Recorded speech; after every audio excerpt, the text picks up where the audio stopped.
to On the Vanguard, Conversations with Women and Non-Binary People of Color in STEM. My name is Dr. Anicca Harriot, and once again, I'm joined by Dr. Arianna Long. Dr. Geraldine Ezeka. Yeah, all right, we're super excited. So today, we're going to be, once again, bringing your discussions from the expertise of these Black women in STEM, talking about our experiences. If this is your first time here, welcome. And if it's not, welcome back. So today, we're going to be talking about grad school. Yeah. Graduate studies. Yes. Right. Big size immediately. Do you notice the energy? I know, the shift. The shift. I was excited, then I was like, ooh. Yeah. When we first brought this podcast up, this exact same thing happened. Every time we bring it up, this exact same thing happened. And it's no coincidence. There are well-known studies on the experiences of just people having a bad time in general in grad school. Yeah. But I do want to call attention before we get into that to the title of the podcast.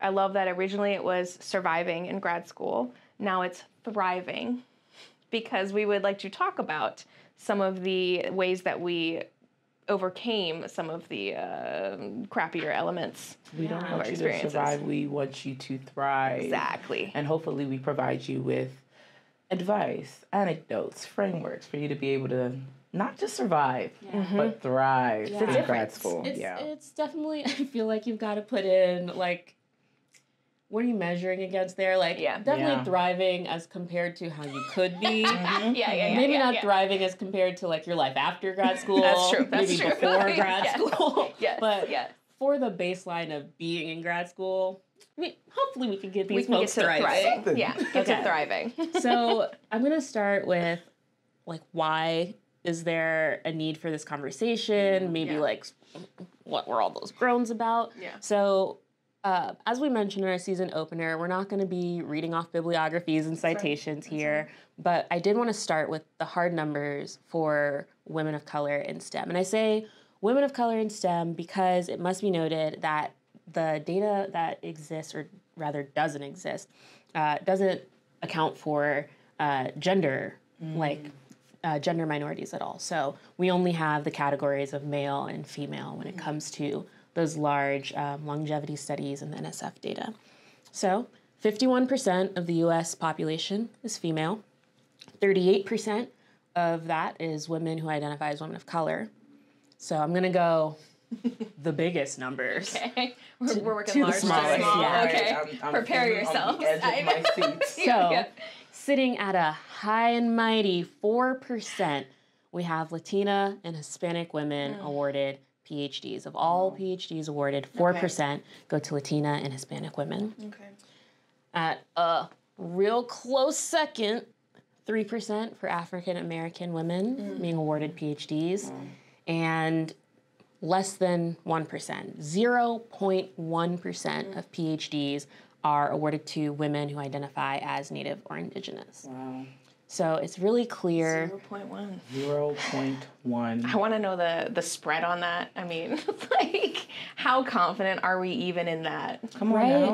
Right? And also, we didn't pull this up, but I know that there is data that talks about which institutions are conferring the most degrees. And I feel like a cool, like, 2 Indigenous women at an institution, like, that's the whole 0.1% right there. Right. You know? Yeah. So, yeah, these things really fuel lack of community, like lack of shared culture and values that impact our experiences. Obviously, they show that there's a huge lack of access to even obtaining these degrees. And then once we're there, I think we can all speak to some instances of, like, lack of acknowledgement of our presence, of our expertise, of our experiences.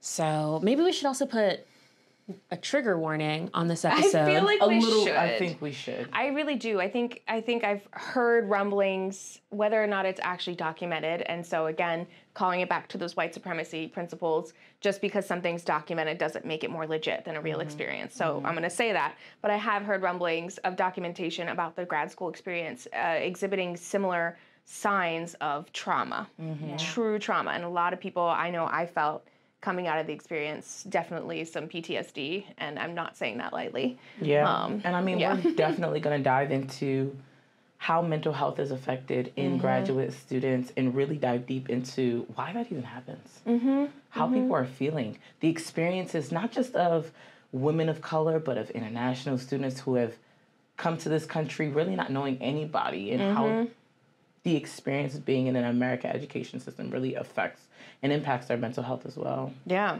It gets deep. Yeah. Trigger warning. Yeah, well, trigger warning, definitely at the top. Yeah, definitely. I think one of the key things that we do here at Vanguard STEM is what we talked about before, that cultural production, to redefine what it means to be a STEM person. But the point of that is so that it is inclusive of all of the identities that we represent. Yeah. If we're shifting the culture to be that way, like, we got to show up first. We have to be present to do that. So I think that's really why we want to cover this topic.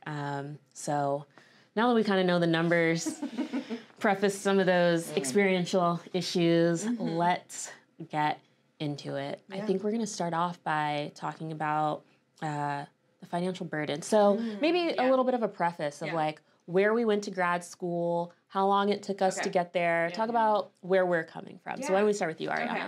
I can start. Are we naming institutions? Are we doing that? Yeah. Okay. Ooh. All right. Okay. I went to 2 places for grad school. I got my master's at Cal State LA. Shout out to the Golden Eagles. Loved it. Thank you. And then I did my PhD at the University of California in Irvine. And just some words about it, and we're talking about it in terms of like financial stuff. So, okay, some words about it. So Cal State LA, it was a master's, so I had to pay out of pocket. I was lucky enough to have a partial scholarship and have saved up some money from working to pay for things. So I didn't take on too much debt, but I did take on debt. And it was necessary because I didn't have a strong enough background to go and do the PhD immediately where you, in theory, get paid. So this is just like where you're starting, like baseline. Yeah. I think we're going to dive into those numbers a little more. But I think we're going to say like where we were at and come back around to that. Okay. I do have another question though. How many graduate schools, if you remember, did you apply to? So I'm very unique. I only apply to places that I really would want to go. So only a couple, like not a lot. I know a lot of people apply to many and they have to and they need to, and that's another financial burden in and of itself. For me, it was, I wasn't sure this was the path I wanted to go down, especially for the master. So I just wanted to apply there, see if it was even possible, if I would get in, and I did, and I got a scholarship, and I'm very thrilled. But yeah, so just a couple. So I didn't have to deal with too much of that financial burden, but it is serious. And then I just want to come back to the cost of living part. If you're in California. Yes. Yes. Very expensive. And, we'll come back a little bit later in this podcast and talk about some of the union stuff that's been going on with these schools. But I will say we were looking around in preparation for this podcast at the cost of living calculators. And my income at the highest point, because it fluctuated, at the highest point, my income just from the University of California was half the cost of living in Orange County. And those were tough times. Those were really tough times. Yeah. Thanks for giving us that little preface there. Okay, so Dr. Geraldine and I actually went to the same institution. We started at the same time, and we studied the same thing. So, Geraldine, where were we at? So, Dr. Anicca and I, excuse me, darling. We both attended the University of Maryland, Baltimore. We're in the biochemistry PhD program. I focused on cancer biology, of course, on muscle biology. And I actually, not that uniquely, I applied to a bunch of programs just because I wasn't sure where I wanted to go. Luckily, I had done a post-bac program. There was an NIH-funded post-baccalaureate research education program. And because I was awarded the opportunity to go to the ABRACAMS conference, I was allowed to get a lot of my what was it called? The waivers. The waivers. Yeah. The fees waived off of my admission. That's so great. It was really a huge help because each of those different applications are like $50, $75, sometimes even more. And it's like, if you want to expand your options for different institutions, how can you literally afford just the application? I knew kids who had the money. They were applying to 12, 15, 20 schools. I mean, That's of course thousands you would. of dollars. It's just so expensive just to want to apply to school. And that's just already a barrier of entry, right? So of course we went to the same institution. We were at the University of Maryland School of Medicine. I think I applied to 9 schools, and our institution, interestingly enough, I don't think that this really exists widely anymore, and I've heard some folks refer to it as kind of like redlining by NIH, but essentially our biochemistry PhD program, you could attend one of 2 schools and get essentially the same degree. So it was University of Maryland School of Medicine, or UMBC and their biochemistry program. Those were 2. You'd go across both campuses. For our doctorates, we had to have a professor from the other campus on our committees, those sorts of things. So, I mean, that application was 2 for the price of 1. But yeah, for me, I was able to get a lot of the waivers based on my GPA. But interestingly enough, it's really hard to find that information. It was always in like really small print at the bottom. You had to email by somebody. By a certain deadline too, and that Yeah. didn't coincide with the application deadline. It was usually like a month or 2 before. And you often need your parents' tax information. Not often, but sometimes. And if you don't have that, yeah, and I think I did a GoFundMe on my Twitter page. I remember you saying that. And I think it was somewhere around like $500 between application fees and then of course the GRE. A lot of institutions, I think both the institution I'm working at now and where we went to graduate school, neither of those require the GRE anymore. No. But I think that was like $350 to do it once. And I did fine. And I know people were retaking. There's also subject tests. Oh yeah, you didn't have to take subject tests? No, I had to do both. So I specifically did not apply to any institutions that required it. As you should, but that just came to physics and astronomy like the last 2 years. That's now becoming a standard. So I did. I think I applied to 1 or 2 of the like Ivies. But only the ones that didn't require the subject test. They encouraged them. Of course, but not required. Yeah. Exactly. That's wild. Yeah. So we mentioned cost of living. You said your cost of living was twice what you made as a graduate student. Yes, the cost of living was twice what I made as a graduate student. And just in general, like if we're just going into it, the stats at a global level are that most grad students are living below the poverty line in general. And these are studies in Australia, UK, the States. In general, it's actually an average closer to 2/3 of the poverty line. So, not a lot of money. And I say this sarcastically, the language at a lot of universities, I'm sure y'all have seen some of the debates online that they'll use, well, you're students, you're getting stipends, you're supposed to be learning. And it's like, no, we're labor. We're doing labor for you. Quite literally. We're teaching, we're bringing prestige to your institution. Like, we are employees, but they do that on purpose to, circumvent and circumnavigate arguing the argument and paying us more. So for us, I think they tried to actually get ahead of those unions that were forming across the country because about, I want to say 3 years ago, they raised the graduate student stipend. Interestingly enough, it was still below when the state voted to raise minimum wage to $17 an hour. Our grad student stipend was still below that. So we did get an email that was like, hey, guess what? Everyone is going to make state minimum wage now. Congratulations. Which was both like ridiculous. It's like ridiculous. But also I think it did only raise our paychecks by like 60 cents per check after taxes. And so even at that though, for the cost of living in Baltimore City, our annual salary before taxes was still $6,000 below the annual cost of living in the city. So did any of you related to that? I've seen a huge rise. It's becoming standard now. You see on social media, blog posts, there's people who've dedicated their entire careers to helping grad students with side hustles. Because legally, for the record, most of you, maybe you know this, maybe you don't, but you're not supposed to have any other job. Like you sign paperwork when you start grad school that you will do nothing else. Into the contract. Yes. So let's start there. Like we sign these contracts that say this is, they're going to pay for our health insurance. Do they pay for your student fees? No, you had to pay for those. And your TA fees, too. If you TA'd, you had to pay extra fees, like a couple $100. But let's take a step back, because you just said they'll pay for the health insurance. Is the health insurance good? Oof. Okay, we got to come. There's too much. We got to come back to this. Right back we're going to come back to that one. That's very important.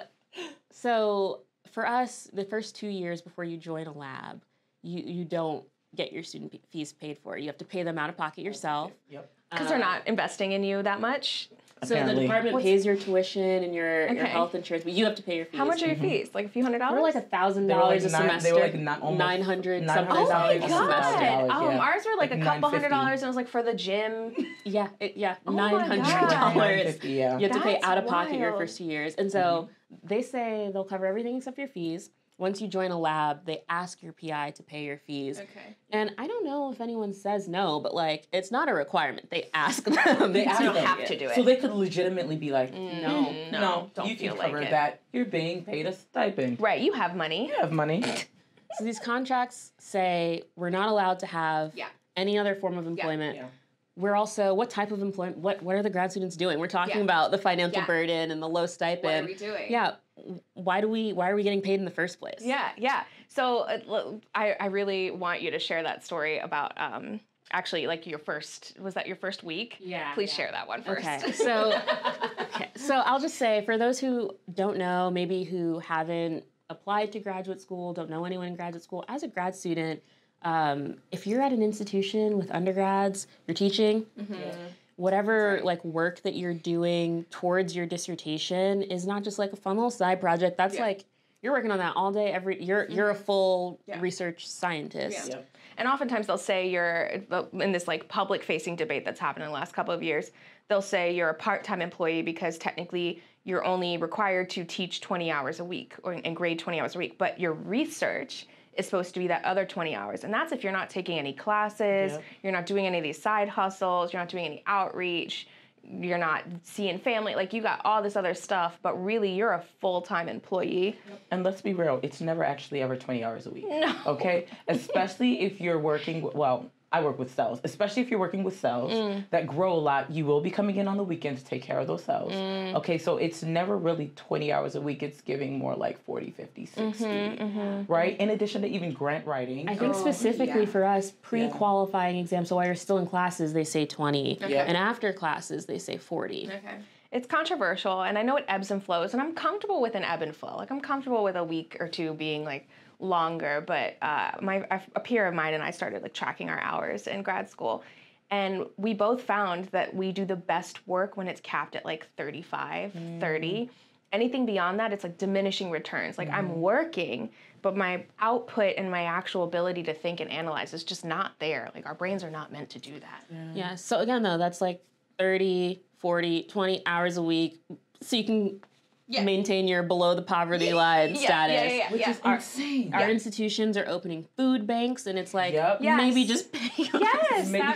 Just give us food they were talking about food stamps. Yeah. So one of the things about like these side hustles that I think is really interesting is oftentimes it's two paths I see. It's people who are trying to still somehow maintain a foot in academics and research. So I've seen friends who tutor, who teach at local community colleges, and sometimes they have to do it behind their PI's back. And sometimes their PIs understand how little we make and are like, okay, we'll do it. We won't tell anybody.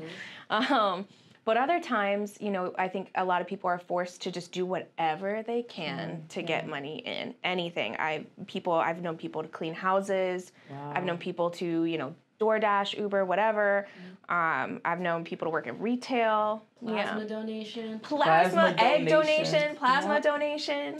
I stayed with my parents with this, the majority like, of grad school to cut costs. I can't do plasma donation. I have a blood disorder. But also, I've heard, like, for egg donation, they don't even want Black women's eggs. So it's like, here we are again. The irony in that, though, because my mom was just telling me about a coworker who's a Black woman doing IVF and looking for Black eggs and is not able to find any. Wow. So even when it comes to the side hustles, it's like, I can't even sell my body. Because the system is that racist. Yeah. Wow, that's crazy. That is wild.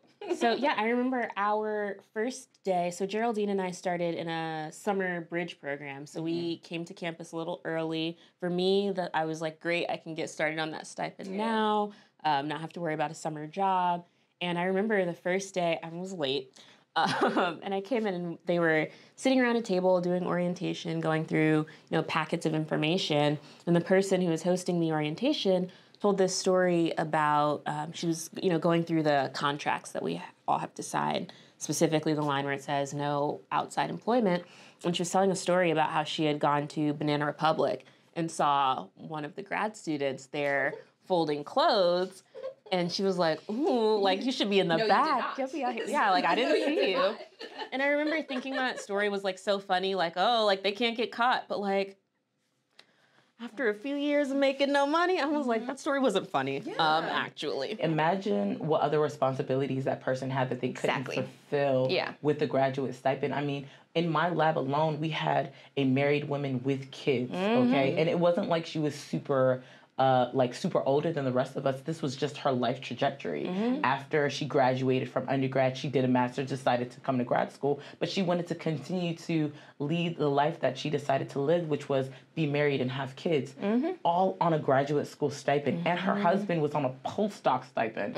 So real struggle, like legitimate real struggle. That's the thing that I was just about to say was you give up, like the finances are hard, but they represent so much more of what you give up too. Like it's not just you giving up, you know, a nice apartment, you're giving up on like life milestones. You're giving up on, I mean, we talked about a little bit about food insecurity, maybe we did, maybe we didn't, but a large percentage of grad students feel highly food insecure, which we know is linked with depression and stress and anxiety. But the other thing that was really interesting to me was the percentage of people who come in with kind of dependents, who come in a little bit later, who are first gen, so maybe they're sending money back home to family. And their struggle, you're missing out on not only like life milestones, but we can get back to the medical part. I know I've skipped out on going to the doctors because I can't afford it. I know it's something like 1 out of 5 grad students don't address an emergency medical condition because they cannot afford it. An emergency one. Definitely me. I remember, I mean, we didn't have did we have dental insurance at all? I don't think we had dental insurance. Usually it's optional. It's separate, Yeah, it was like because your teeth are optional. Pretty not that great in dental insurance. I needed a whole root canal. It was like $3,000, and I was like, who can afford that? Guess we're gonna have to get it later. And I remember on my hooding ceremony, we went out to dinner and my tooth was literally breaking. And I was just like, dang, this sucks. And it was just such an interesting reflection moment of, wow, I've graduated, but like I physically am in pain because my teeth is breaking. What a and weird I couldn't afford to even pay for it. 5 years of PhD program, all you got was a hood and a broken tooth. A hood and a broken tooth, okay. Life really comes at you fast. And I think something else that we found in our research for this episode is that usually students who come from marginalized backgrounds are in these programs. Of course, there's first-gen students who are the most educated in their family, but in general, students of color tend to be the most educated ones in their family, meaning they don't have that family support behind them. But also the part that I feel is talked about even less is that usually means that your family is looking to you to like be a responsible person, to like take away from their financial burden. Like we're not coming from places with money either. I know, like for me, I was helping with my sister's tuition at some point as a grad student, and like, look, I'm just glad I made it out, because thinking back, I'm not even sure how that was in the budget. You made it work because you had to, but I'm sure you sacrificed things for that. And so many people do. Yeah, I know people who sent money back. I know people who went home every weekend. You mentioned living at home. Didn't you also have to help with your sibling? Yeah, I mean, my little baby sister, I remember my parents being like, yeah, y'all are going to have to help us with her like all her undergraduate fees and buying her books. So we would like literally help her pay for books, pay for fees, whatever my parents needed help with, because we were the kids and we were making some money. Luckily for us, there is 5 children, so it kind of like helped offset the cost for a bunch of us. Yeah, but I mean, we had to do the best we can for everyone in the family to succeed. Yeah. We had, my husband at the time was bartending, and it was so much cheaper for us to get tacos from his restaurant at the end of his shift than to like try to, like that was the best food we could get. I mean, we could cook, but it was pretty limited. And so we lived off of tacos for so long. And it's kind of a weird, fond memory, like one of the small moments where it's like, yeah, we're poor, but we're eating like little filet tacos for $1 a piece. Like, this is luxury to us. But I mean, I came out of every schooling experience. The other thing is with debt. And that is also way higher for first-gen students, way higher for people of color, not only because we're targeted by, crappy, skeevy debt people and banks, but also just in general, we don't have that financial backing. And so the one thing I do want to touch on really quickly is how this all shifts the way you approach academia. I've noticed a lot of my more privileged peers, a lot of my white peers, very casual. I'll be here for 5-7 years. You know, I'll do a couple postdocs, and then, you know, if I get a professorship, great. But a lot of my POC peers, I mean, we're scheming 5-10 years out constantly. You have to. You have to. You have to. You can't be relaxed in what your goals are. Yeah. Because if you don't plan for it, you're not going to get it. Exactly. You're not going to get there. You're not going to know where to go. You're not going to know who to talk to. Yeah. Honestly, I think one of the greatest things that ever happened to me in grad school was a really great mentor, Ben Portney, literally coming into the lab and being like, Geraldine, you want to do this thing, you need to get out of the lab because you're never going to get to where you're trying to go just sitting here and pipetting, just sitting here and publishing papers. Because in the grand scheme of things, who cares? Like, yes, this is important for this milestone. Get your first author publication so that you can graduate, but go talk to the people that are actually doing what you are interested in doing. Yeah. If you want to do entrepreneurship, go find people of color entrepreneurs that look like you, that sound like you, that are interested in pursuing what you want to do, and go connect with those people, because you're not going to do it sitting here in this lab. That's right. It's constantly scheming. The other part of the scheming is also scheming because I know, and especially through this experience, that when those gaps in payment happen, because they do, there's not going to be a lot of help. Yeah. I'm lucky my partner's family has helped us through some things, but in general, there's not a lot of help. And there are weird moments of 1, 2, 3 month gaps, even in grad school. You'd switch from fellowship to salary, and one pays at the top of the month and one pays at the bottom. And suddenly you got 2 whole months without a paycheck, and no one tells you. It just comes. And that rent is still due. And rent is still I was due. just dealing with this problem, transitioning from grad school into my postdoc position.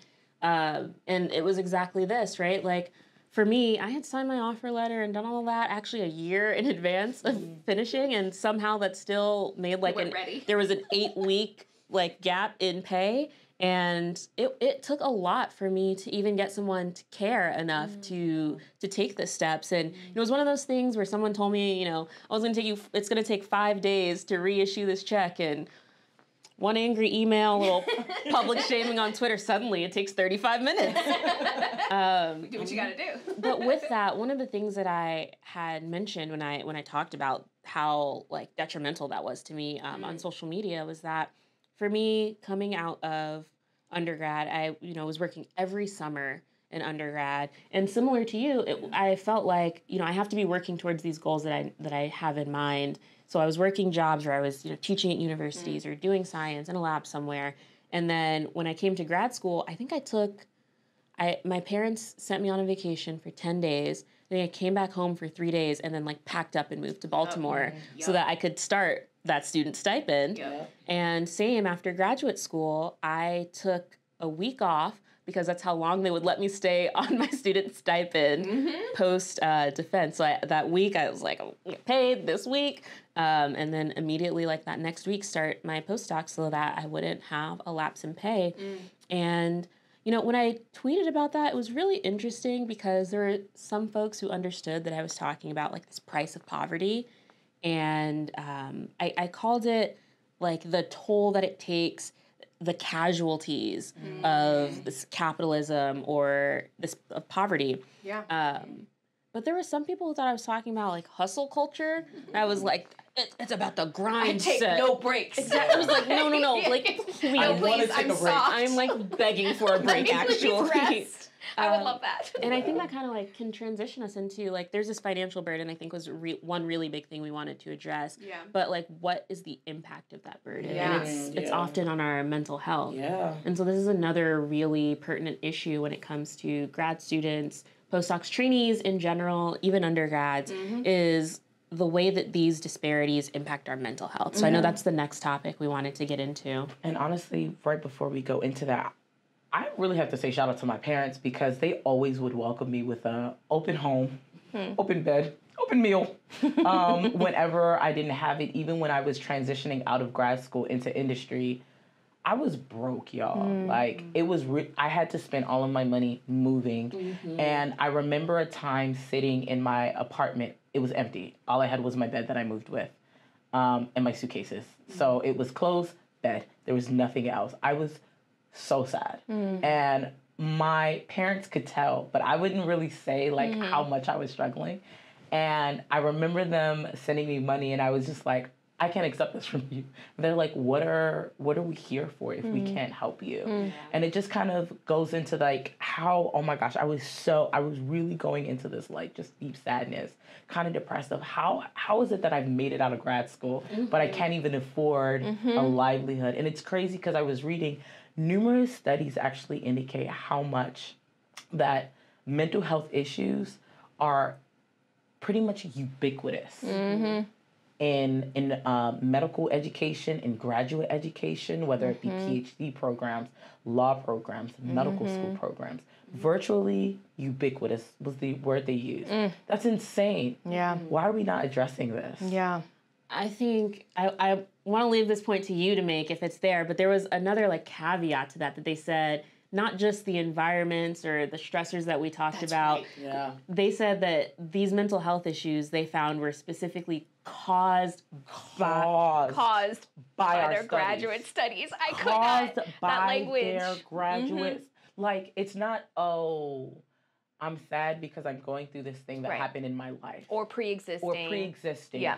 It's, I came to graduate school and I experienced trauma that has now led to the development of mental health issues. That's insane. That's scary. And then you're spending all that, like, just, okay, let's push aside the fact that takes time and money to address, and, like, you can't change a lot of the factors that, we'll get into that. But the one thing I can't get over about that is there's brain power that's lost there. From I hate this, but like from a capitalistic mindset, like I'm wasting my brain power dealing with these issues that you gave me, and then you're mad at me for not putting out as much because I'm dealing with these issues. It's just this like circular, constant toll on your brain and on your body and on your self-worth.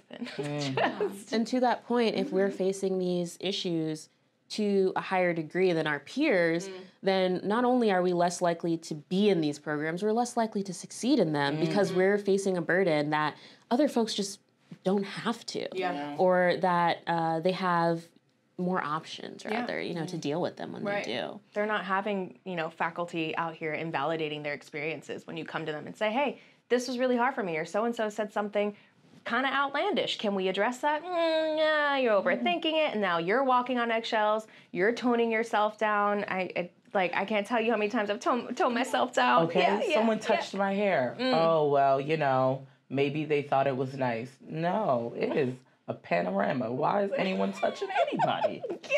I remember we had a microaggressions workshop once for we'll call it marginalized students affinity group that we were a part of. And the first one it was kind of a nightmare. And I will say they did improve.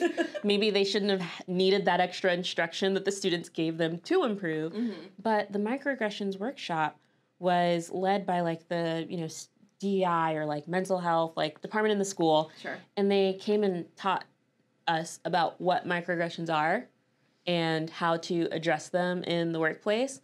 And the sentiment was like, we can't believe that you brought us into this room to talk about this. We know what microaggressions are. Every day. And if we could address them in the workplace, first of all, don't you think we would? But also, like, the point of the microaggression is that I am in a position that I can address them. Or if I do, no one listens to me. Exactly. It was interesting because it was almost like a seminar that they should be giving to people who actually give the microaggressions. And it was just like, okay, well, we will sit here and learn about the things that we face that are already happening. You're telling me about my experience. Tell me more about my lived and how I need to deal with it. Exactly. Yes. And so that's just like another burden. Like we're underpaid, under-resourced, and now you're asking us to do the extra work of like dealing with all of this, but also educating others in our communities to be like less racist towards us, less aggressive. There's a really wonderful quote from Taika Waititi, like going around right now from a recent interview, he's talking about indigenous land rights and things like that. And his my paraphrase of it is, well, you burnt down the house, you fix it. Like, yeah, you burnt down my house, therefore you fix it. I'm not supposed to be here telling you how to do things and fixing things and bringing you in and let's fix it together. You fix it. Yeah. But even that like strong mindset, it takes time to build. Yeah. Because people come in timid, nervous, what's that word? What's that phrase? Hesitant? Hesitant. Just like not feeling confident in their abilities. Imposter syndrome. Okay, yeah. That's the phrase. Yeah. Just not believing in their capabilities to do that. And I think all of those thoughts, all of those mindsets just harp even worse on your mental health when you have all of these external people reinforcing those messages. Because like to your point about what we were talking about in the intro, when we're doing research for these episodes, feeling like we need 1,000 sources, I know it's because all of us have been challenged so many times. Well, prove it. Yeah, yes, exactly. Where's the data? Show me the data. Like I know so many people, so many people, myself included, were trying to make change in their department pre, the COVID stuff and the Black Lives Matter, like the very public ones. And oftentimes the departments come back and say, well, there's no data to support it. So you need like a longevity survey. So like we can't do this for another 5 to 10 years. And also you need to design the survey because apparently you also have a dual degree in sociology. And like, I don't. It's just, they turn it back on you. It's that extra labor and it's that messaging. Yeah. I really, specifically that imposter syndrome part, I think for so long and even now, there's so much, you have imposter syndrome. You need to go to therapy to deal with that. And it's like, no, you need to have the people respect me. Yeah. I need to not be challenged all the time when I'm clearly the authoritative voice in my research area. I need to be given a shout out when this is my work that you're talking about. Cite a sister. Like, come on. And so the imposter syndrome and a lot of the mental health issues, I think what's so fascinating about it is, yes, there's a genetic component, and yes, there is such thing as situational depression, and I respect and honor that, but so much of it really is these environmental factors that are often out of our control. Yeah. Absolutely. And I think to your point about the data, about the study design, that was also something that you were bringing up when we were talking about mental health specifically. Do you want to comment on that some more? Just the amount of people who have really experienced negative mental health in their graduate systems, several percentages of people, way too high for it to really be understandable. Like 30% of people have experienced anxiety, depression, eating disorders, all as a result of their graduate studies. And these are just the people who report it, right? These are usually like self-reported. And I'm so glad that you brought that up. These are all things that are self-reporting. You have to submit to this survey. These are not necessarily things that are mandatory at these different institutions that are collecting. So these numbers are innately skewed, in my opinion. Yeah, I think the self-reporting, and then also you have to recognize that it's a problem too. Yeah. I think there was a point in grad school when I was looking at my eating habits, and it's like, first of all, the grocery store trips are sparse to begin with. But then also, I am like a microscopist, and so I'm in that dark room for God knows how many hours a day. And there would be a lot of times where, I'd have like a little smoothie in the morning, and then I'm leaving the lab. It's like 4 o'clock. I go home and make dinner, and I'm eating a meal at 6. And it's like, oh, this is the only time I'm actually like having a meal throughout the day. Like this is disordered eating. Yeah, it is. Straight up. But it's also not the way that I was eating during COVID, when I was at home, not in the dark room all day. You don't even think about it though. Yeah. Like, I remember many a times where I would be like, I'm going to work through lunch because I don't have time to eat because I need to finish this experiment. Yeah, that's and that disordered mentality, disordered eating. And the same with anxiety and depression. I've had, I laugh because like, especially Black and brown mentees that I've had who are in the junior grad student phase, I can't tell you how many times we'll sit down for a little check-in. It's been a few months, just want to see how you're doing. Oh, I'm doing really good. I'm working on a lot of papers, and I haven't seen my family in months, and but I'm just gonna get it done. And I'm real successful on paper. And I'm like, but how are you doing? Yeah. Oh, well, I've lost some weight, but that's probably okay. Like it's this like, it's not only the stigma, it's the lack of recognition, the lack of awareness of like what's actually happening to you, and it's so normalized because honestly, if we're being really truthful, faculty are the role models here, and they are just as bad. They are suffering just as much. They are. There was actually a statistic based in, I believe, the UK that 50% of faculty were facing mental health issues or rethinking their career choices, thinking about leaving or retiring early. 50%, such a huge population. So it's not just the students that are facing difficulties and pressures. Absolutely. It's also the faculty. I think that that study was in the UK. I can imagine it's really similar here in the US, where we have 80% of faculty are adjunct. And as an adjunct, usually your salary is capped at about what we make as grad students. They're usually around the poverty line too. Yeah, it's like 25 to 30,000 a year, and then you're working adjunct at multiple institutions just to make ends meet. And again, that's 80% of all faculty are in an adjunct position, so making less than max like 40,000 a year. And so these issues persist in STEM, and it's really part of this entire system. And I remember having this conversation once where they're always talking about leaky pipeline. What no one tells you is it's like, this is a sewer pipeline. Where are we going? Treated, this is garbage. So as we're on the topic of mental health, I wanted to ask everyone, so did you go to therapy while you were in grad school? Is that something you were able to do? Yes. I started therapy in grad school. I had a couple of experiences in therapy prior to grad school, but not really maybe a year here, something like that. And it was about year 3 of grad school. This seems to be pretty ubiquitous across most people. It's year 3, it's usually after your quals or something. Yep. Most people experience a burnout at that point. You've been running a mile a minute, trying to keep up with your peers, doing all this stuff, show that you deserve to be there. And suddenly there's this weird moment, and I had a total burnout. I was depressed. My body, I was having actually a lot of physical health issues that I didn't realize yet because I was just drinking coffee and eating a pastry and going throughout my day working. And I finally realized that there was something a little bit more off. And honestly, I was having trauma triggers from childhood trauma, which again, telling, right? Telling about the experience in grad school. Wow. So that was when I finally was like, oh, maybe this is a little bit deeper. And I went to a therapist for the entirety of grad school. I stopped after grad school. I need to go back again, but she was excellent because she specialized in grad students. Oh, wow. And I didn't even think to look for that. I did. And that was the best move I ever made because she knew about the experiences. She was a white woman, so, there's some disconnect in some things, and there was some educating that needed to happen. But for the most part, it was really great because she knew about the grad school experiences, and she really helped me. Honestly, she doesn't know it, but with cultural production, she helped me define what I needed and wanted to be successful.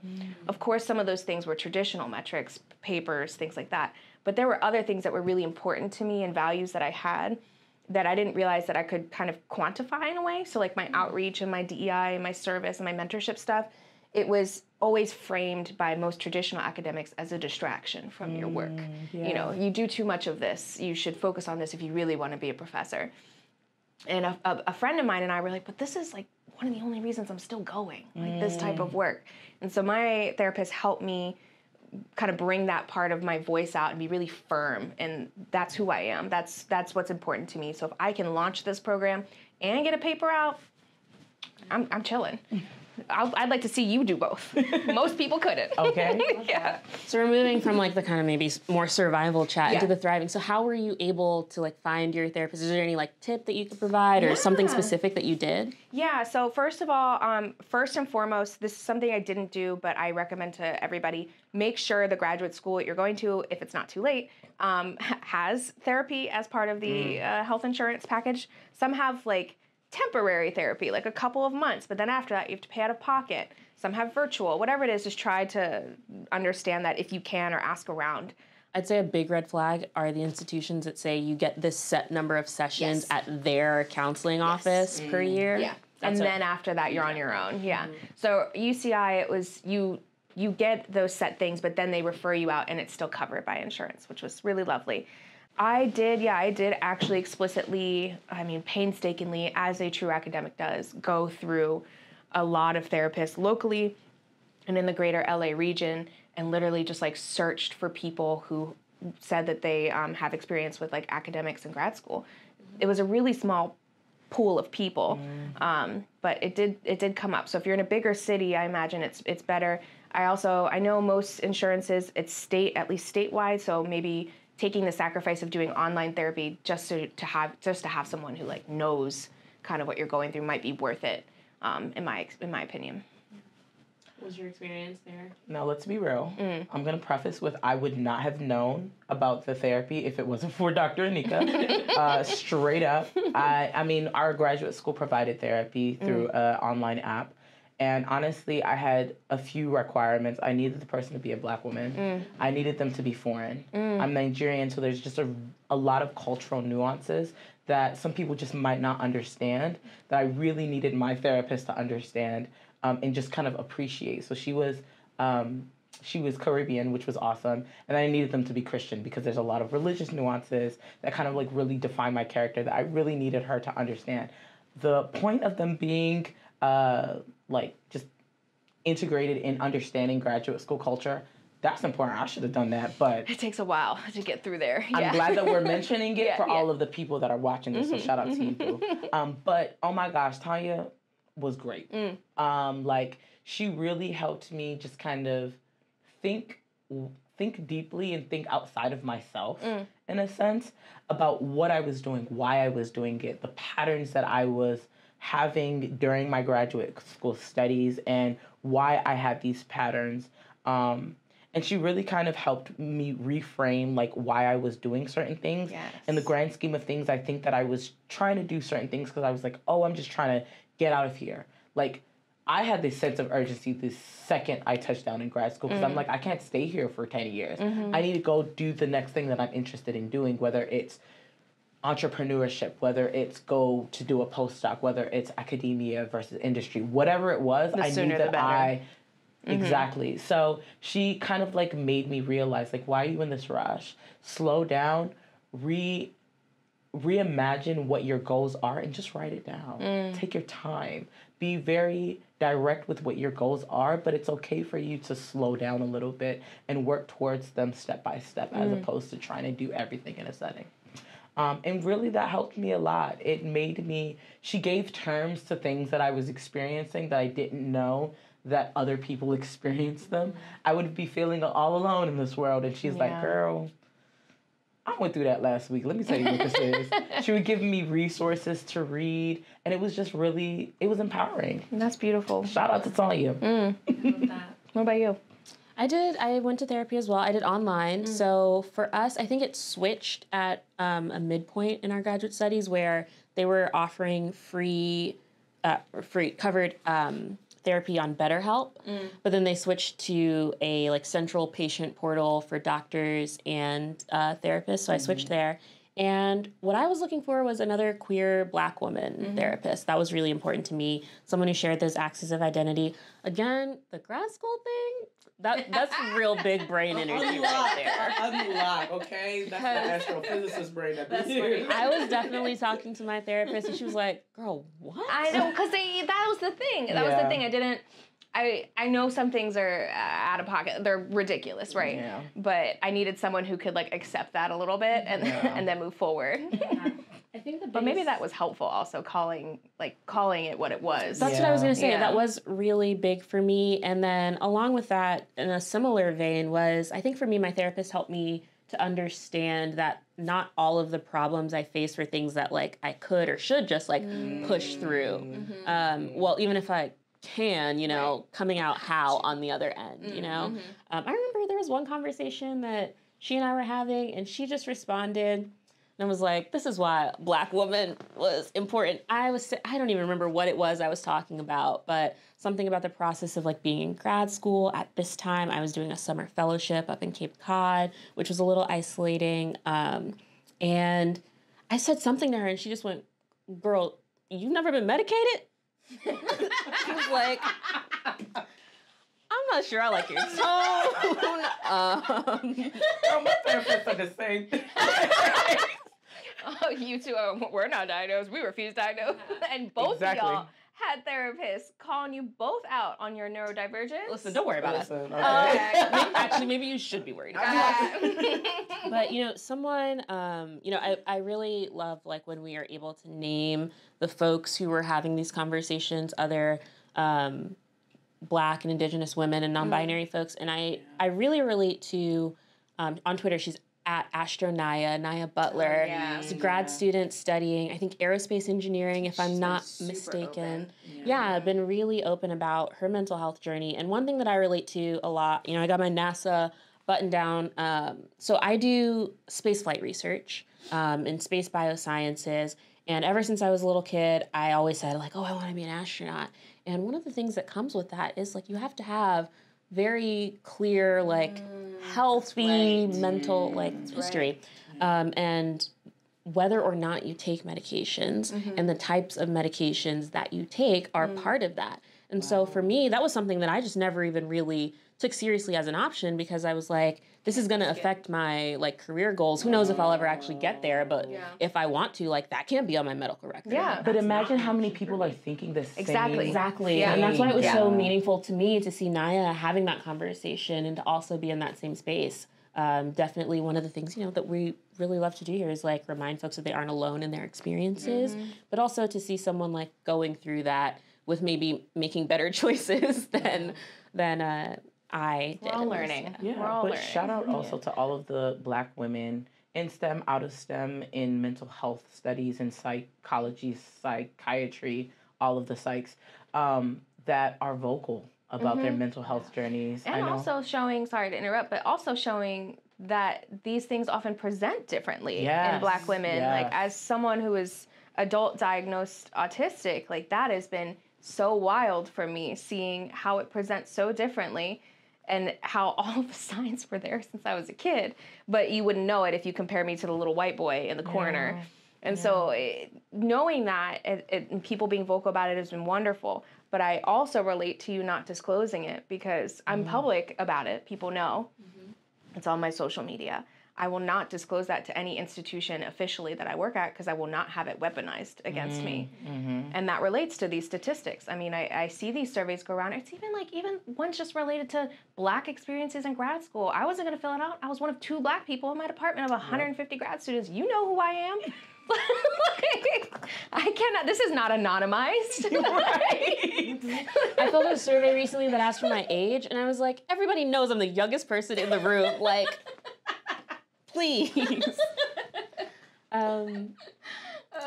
Goodness. But yeah, I think that kind of takes us into where we wanted to end this, which again, we survived, perhaps thrived. We did thrive. We did the best thrive. PhD is a finished one, and we're all doctors. That's facts. So I wanted to move into some hope for grad school, and then maybe we can close out with some specific tips that we would give for any part of the process. So when we talked about hope in grad school, one of the things that we talked about is communities, right? Yes. The way that folks are thriving and not just surviving through these experiences are by building communities around us. So we talked about student unions. So do you want to maybe mention some of that? Yeah. I was actually thinking about the HBCU thing. Can we talk about that really quickly? Let's talk about that really quickly. We talked about these environments and sort of the stressors that they create, but this isn't the only option, right? There are, in theory, other options. And one of them is attending NSIs, minority serving institutions, women colleges, HBCUs, and you've had some research about HBCUs. One of the craziest statistics that I found yesterday was that the majority of Black PhDs attended HBCUs. For their bachelors. But it kind of goes to show that they're being empowered in these communities that enrich them and enable them to go on and pursue these higher education degrees.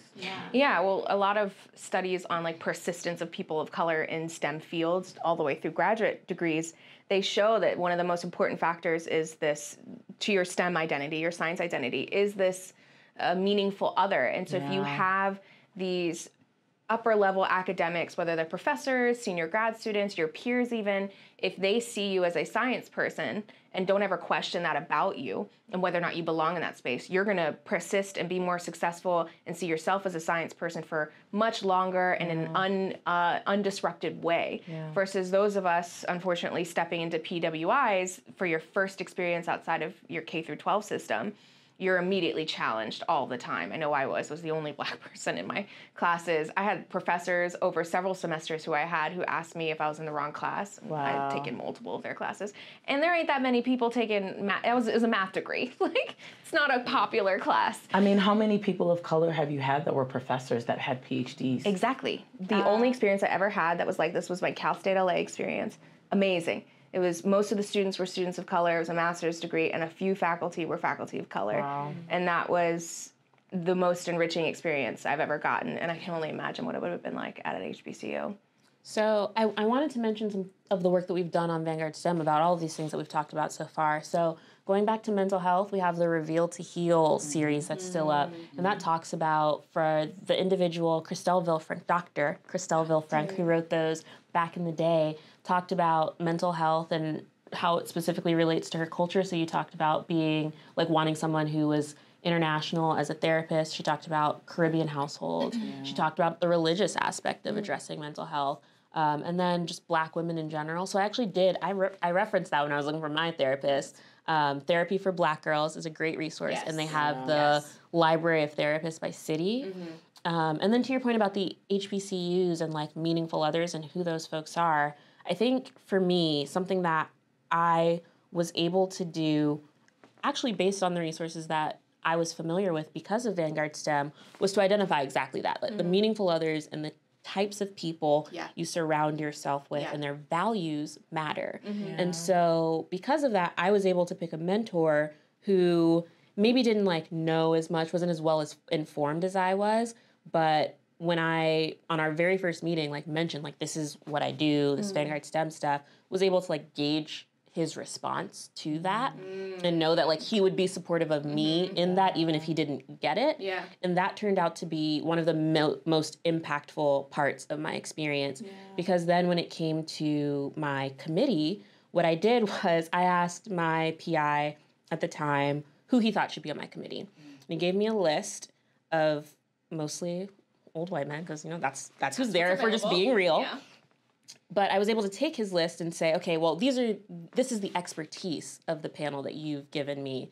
And so what I did was, all except for one of his suggestions, who was a woman's scientist, muscle biologist, I replaced all of his folks with folks in the same field of expertise, but who were either women or, like, people of color. So my entire committee was, like, women and people of color, and my one white man PI.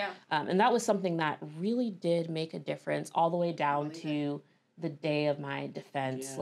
There were folks on my committee. One of my committee members, when I moved to the city, he took me around looking for an apartment, telling me the cheap places to live from where he first started, you know, and those sorts of things matter. And I wouldn't have known to build that without being introduced to these concepts and resources before. Yeah, I feel like that's an important distinction, too, that we've had with some of our mentorship programming, the distinction between meaningful others also and just people who have to be important by the fact that they're your advisor and they have to sign off on things. Sometimes those can be different people. And so having people to a community or peers or people more senior than you whose opinion of you as a science person really matters to the core of you, your values, they know who you are and what you value, and their opinion of that matters, is very different than your advisor who needs to sign off on a paper. And you can make that distinction. It takes effort and reflection, as you show, but you can make that distinction and build community and support systems around yourself. And I think that's a really, really key, like, my biggest piece of advice to anybody going into grad school is to build that community of support around you as soon as possible. My biggest piece of advice, this is going to be so simple, but I promise you it's so important. Eat 3 meals a day. Like, try your hardest. And drink water. And drink water. Drink because water. No, seriously, because you don't realize how much that lack of energy really drains you as you're, like, going through the motions, running all your experiments. And I get, like, weepy and angry. Exactly. How are you gonna pour into your experiments if you're not? That's why I'm always crying in the dark room. That is why you're always crying in the dark room. You. Get yourself some energy. But that takes, interoception, like, learning to listen to your body. But you're right. Prioritizing physical health. Physical health, whether it's exercising. Really I remember there was a time that I pretended like I was gonna exercise during grad school, and experiments kept getting in the way. And I wasn't getting any happier. I wasn't getting any better. And it was just like, how am I letting these experiments get in the way of my physical well-being? So seriously, take care of yourself. Yeah. Not the mice that are keeping you from bettering yourself.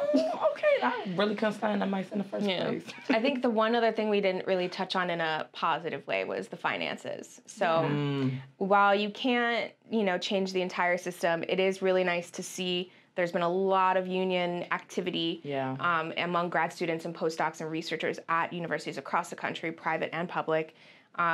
And while the struggle has been tough for the people on the front lines, it's starting to happen. Some schools are raising their stipends. Some schools are giving more benefits to their students. Some schools are unionizing for their first time in general and extending those benefits to international students.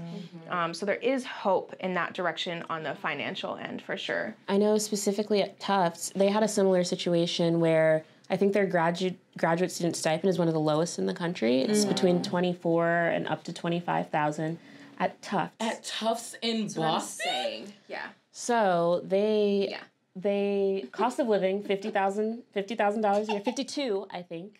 We're gonna let her process. Let that shock face sit. I live in Boston. It's so expensive. Yeah, we were talking about that in the car.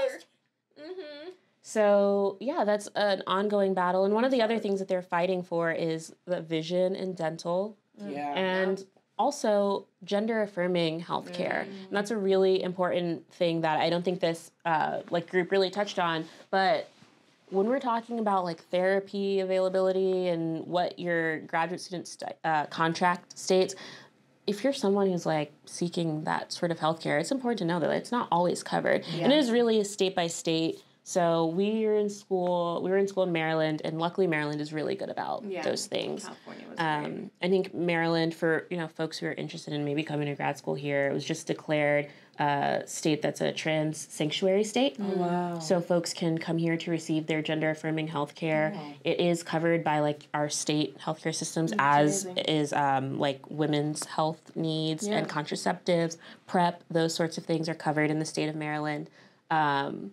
But I think that's so important because it's directly linked to things like suicide rates, right? Yeah. And so these grad student unions are fighting for the things that we know are going to protect us in the long run. Yeah. I think that's really, really important. Yeah.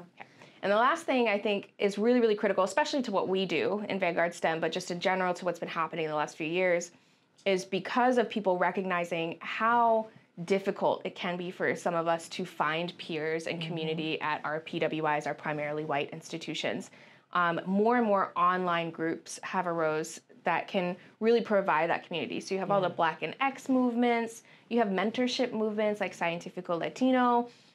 There's online, I'm going to name all the Astro ones. Thank you. Yale Ciencia. Black and STEM. Okay, yeah, Black and STEM. Our but the Black and Science. X. Yes. If there's a bunch of women's ones, there's the Luma group.